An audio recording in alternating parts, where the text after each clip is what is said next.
الاهلي يعيش على اللجان. دي قناعتي. الله وكيل، احنا عايشين مع بهايم.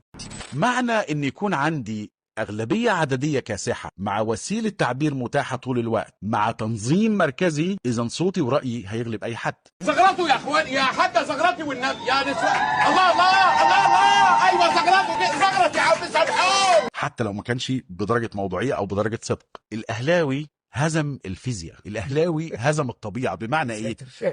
لا، بمعنى إيه؟ بمعنى بتكون مثلا إن الكرة ضربة جزاء في إيده كده وجاية على الشاشة في إيده كده، بيطلع السوشيال ميديا يقول ما حصلش. عارف ليه بيقول ما حصلش؟ على اساس ما عندكوش انتوا الكلام ده، ما بيحصلش يعني. على اساس ما عندكوش انتوا الكلام ده، ما بيحصلش يعني.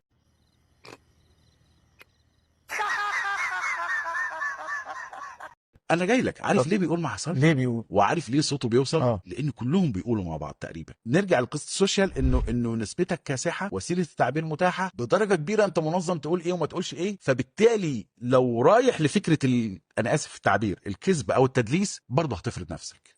اين هو؟ اين هو؟ ده وضع مش فير. أيوه. بالنسبه للزملكاوي. ضرب بيت ابوه. الاعلام زمان كان عنده مسؤوليه. السوشيال ميديا، الشخص او الاشخاص، بسمح لي اقول تعبير ممكن ما يعجبش الناس، العيال اللي على السوشيال ميديا، وانا متعمد هذا التعبير، هي فكره الشهره، فكره المكسب المادي، بياخدوه لطريق اللاموضوعيه، لطريق التدليس، لطريق خلينا اقول لك شحن الناس في اتجاه خاطئ بنسبه كبيره، وهو مدرك ده وعلى يقين هو بيعمل ده ليه. فوق لنفسك بقى، فوق يا موهوم يا ابن الموهومه، فوق لنفسك يا قذر.